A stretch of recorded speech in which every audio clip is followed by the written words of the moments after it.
Hello and welcome to Paper-Free Hot Topics and Synoptic Essays with me, Mr. Davis.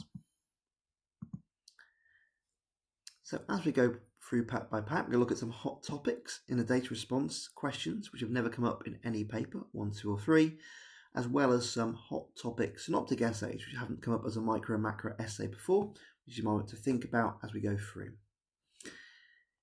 Just looking here at the first micro pack 1. Okay, so you can sort of see functions of money still doesn't come up, raw the state. There's a couple of questions there you're going to think about in terms of 5 and 12 markers. And then I've sort of put in the micro macro effects of countries going towards a more free market economy. So that is in this micro pack 1, but clearly free market versus intervention is also a macro topic. So you can think of some effects of that, in this case maybe for China. There's still a couple of hot topics here in terms of diminishing marginal utility. So I put a new question on that. So 5 marker and on X demand and supply. In terms of a synoptic, some of the synoptic essays are factors questions. So here, micro and macro factors determining UK house prices. So there's obviously a micro topic, but there are also macro factors if you think about it in the housing market that potentially could influence house prices. As I said before, a lot of the elasticity questions have been tested. There's not a lot of elasticity in paper 1, so maybe there could be some data response questions. Here are some in potential linking with the significance of elasticity, so significance of PED for taxation or XED for Apple. And then for a synoptic essay, I put something on falling real incomes, because that was topical a couple of years ago in the cost of living crisis. Linked a little bit of YED here, but also real incomes are big macro topics, so thinking what the macro implications are for that. As said previously, all these topics have come up now. Government failure typically as a sort of multiple choice question, so I've put some new data response questions there to think about, which could come up as a longer question, government failure. And then particularly here, subsidies is one of the topics hasn't really come up as a synoptic one. There's quite a few things on tax, but micro macro effects here of subsidies being provided for Chinese manufacturers. So thinking what that's going to do in a micro sense, obviously in micro pack 4 here, but a macro sense if you're getting manufacturers being subsidised and protected. And then to say the major thing here is the maximum wage hasn't come up. So I've put a synoptic essay in that sense. So micro macro effects with maximum wage for Premier League footballers. So that is a hot topic, hasn't been tested at all. And there's been a minimum wage question in the synoptic paper, but not a maximum wage. So that's one you could think about. This is a business growth pack. So they haven't talked about profit and not-for-profit organisations. Maybe a data response could be in that context. There haven't been NGOs either in any of the papers. So it could be a question like this, or it could be on a not-for-profit organisation as the case study potentially. And then there's been still no essays on business, on takers and mergers or any business growth, really, ones in any paper. So here's one, horizontal integration. Think of the micro effect, which obviously you could be very familiar with, and you think about what the macro effects could be if you have horizontal integration. Any things you can think about in terms of macro objectives that would be affected by such a decision, should that go ahead in the car manufacturing industry. And then cost revenues and profits. So sometimes in a synoptic paper, there's quite a few of the things where just literally defining a term or explaining a term. So I thought minimum efficient scale, something they've never tested. So it could be, if there's a water industry case study, could be quite a nice question for a 5 marker. And then I've put here about profitability. So what's the effects of rising profitability of global tech companies on a micro basis, and for them, or the consumers, or workers, on a macro basis on the macroeconomic objectives? What's going to happen if they're more profitable? Could it affect aggregate demand and supply in any way?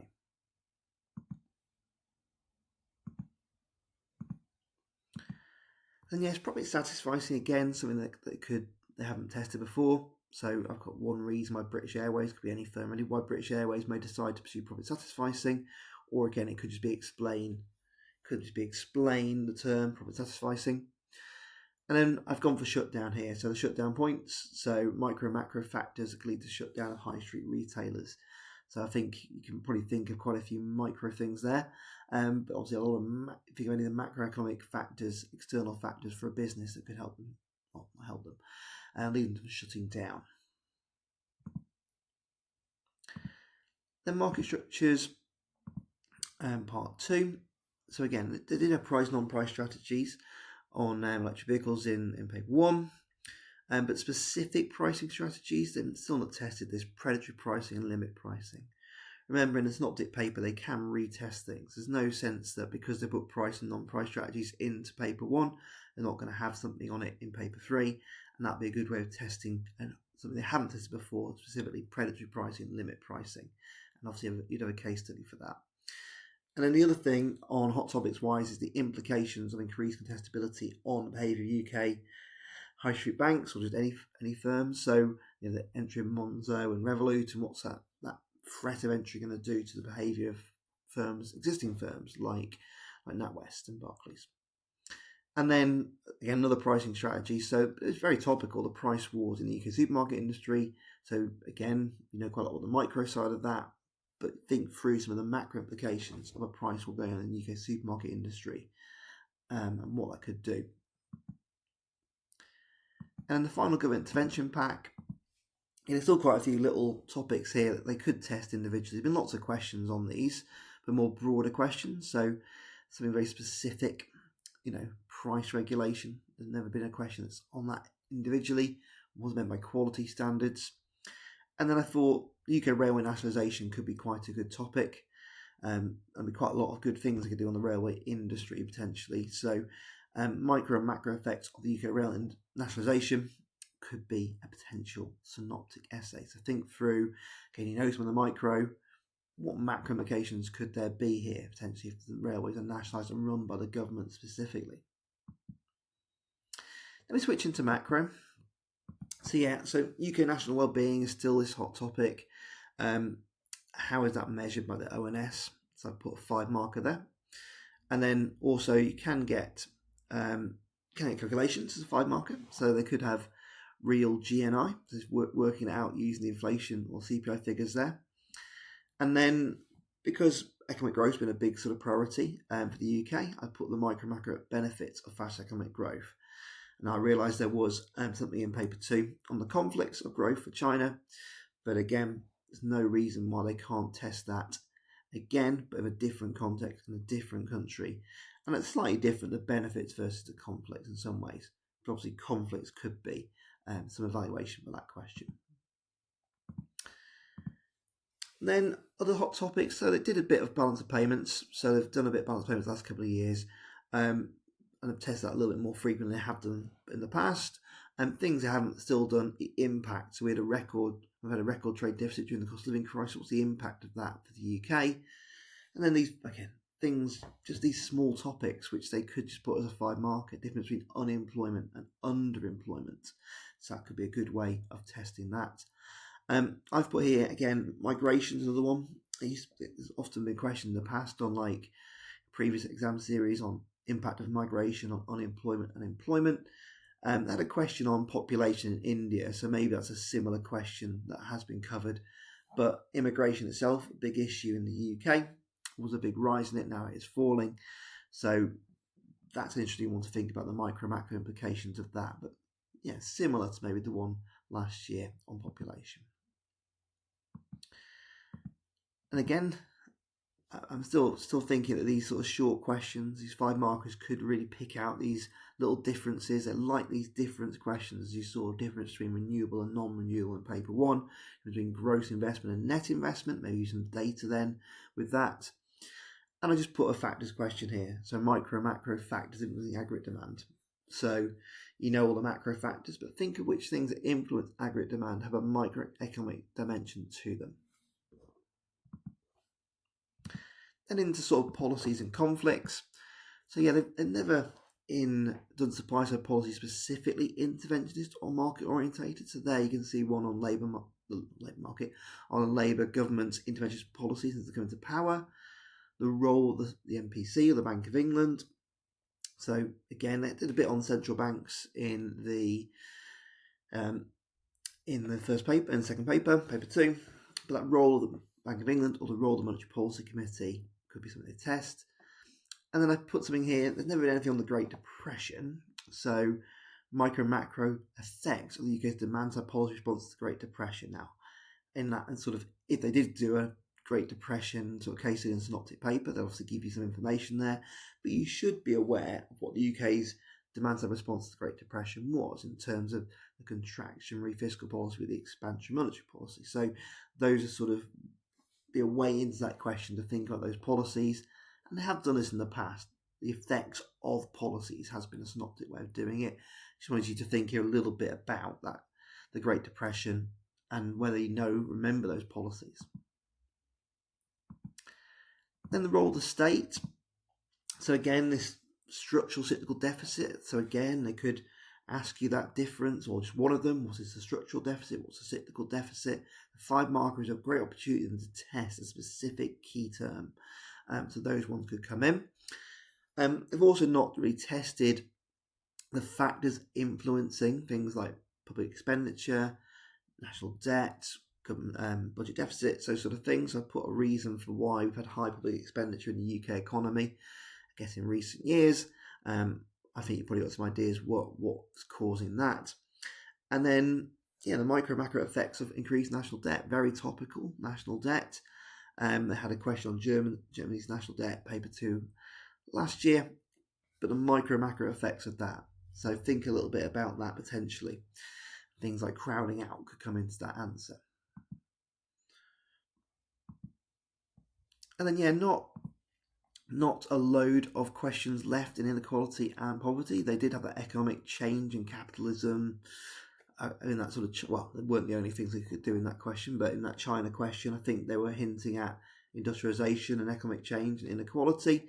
So that's sort of been ticked off the hot topic list. So it's just really reducing poverty now in terms of policy. So I've put a UK context to use relative poverty. The micro and macroeconomic policy to use absolute poverty. I put Mozambique or developing country for your choice. They sometimes do this. If that was the question, there'd be a lot in the case study about Mozambique. But you might want to use the Ghana case study from the previous video to think about things they could do. Then international economics. So regulation of transfer pricing. Again, a bit of a niche topic here that's not been tested. So one benefit of regulating transfer pricing. I think you can think that. You'd have to probably explain what transfer pricing is and regulation of that means. Different methods of protectionism still is a hot topic. Everything's on tariff. So obviously China with their subsidies and other policies they could do. So methods, the different methods, what's the benefit and cost of these different methods? And I thought, quite a nice one. It's not yes, it could be on monetary union. So I put the microeconomic benefits of European Monetary Union. So for those countries, what's the benefits? Evaluation could be the cost of it. But I think there would be quite a few micro things here and macro you could do.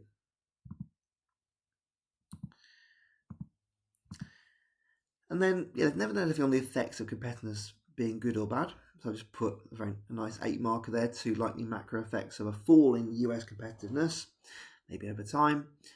And then this is a question they had in the previous exam series. Discuss whether global trade imbalance are a cause for concern. I think big surpluses and deficits. So they haven't really asked whether current accounts are an issue or not. So again, it was tested a little bit, current account in the paper 2, but is it a concern? Looking into that.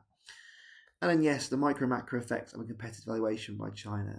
Exchange rate questions have come up in the past, but there's a different context potentially, different context of the competitive valuation by China and what that would do. Again, China's come up in paper 2, but again, does not mean that it cannot come up in paper 3. Then financial markets. So there's a little bit more on financial markets. They've managed to tick off banking regulation on the hot topic list in the paper that you did in paper 2. Still a few things, equity markets, externalities, and last resort, bank of the government. So again, looking at 5 marker, so thinking about what does lend last resort mean. So again, maybe a case study it was on. The financial crisis could be a good context there. And then similarly on financial crisis, things like the negative externalities of banking failures. So what the negative third-party effects could be. Could they solve those? And then I've put something here, there's nothing on equity markets, and I really haven't done a lot on market bubbles. They did have a macro question on house prices rising. But I think something about the AI bubble could be, they love AI at the minute in terms of the papers, so macro consequences, the AI bubble burst. There's a big fall in AI shares in US stock markets or equity markets. That would be ticking off a couple of those things that they haven't tested a lot. And then developing emerging economies. So yes, you saw they had capital flight and those sort of things in paper 2. Still things like savings gap, foreign exchange gap, Harrod-Domar, absence of property rights. So these sort of things. I'll put a question about property rights, absence and economic development, consequence of foreign exchange gap, and a bit of a challenging synoptic essay there on the consequences of a savings gap in Ghana's economy. Thinking probably about Harrod-Domar there a little bit. So there probably are some things you can think about in terms of consumers or businesses and sort of macro objectives potentially for that. And then yes, you saw the hot topic joint ventures got ticked off, and tourism got a little multiple choice question. So they keep ticking these ones off. They've got a lot of things to go through here, so I think there's still scope for them to do a bit more. So yeah, so we've got the role of the World Bank. They're not talking about the World Bank at all. NGOs, what's their role in development? Privatization, is that beneficial? I mean, that again could even be a synoptic question. Micro, macro effects of privatization in developing economies. And then I put FDI. And again, yes, of course, they're joint ventures, very similar in paper 2, but there's nothing stopping them doing that. Maybe you think the privatization one is more likely, but so you could just change that to micro effects of privatization in developing economies, and you get a very similar synoptic essay. So hoping I give you some things to think about in terms of some hot topics and some questions you might want to plan out. Hope you find that useful.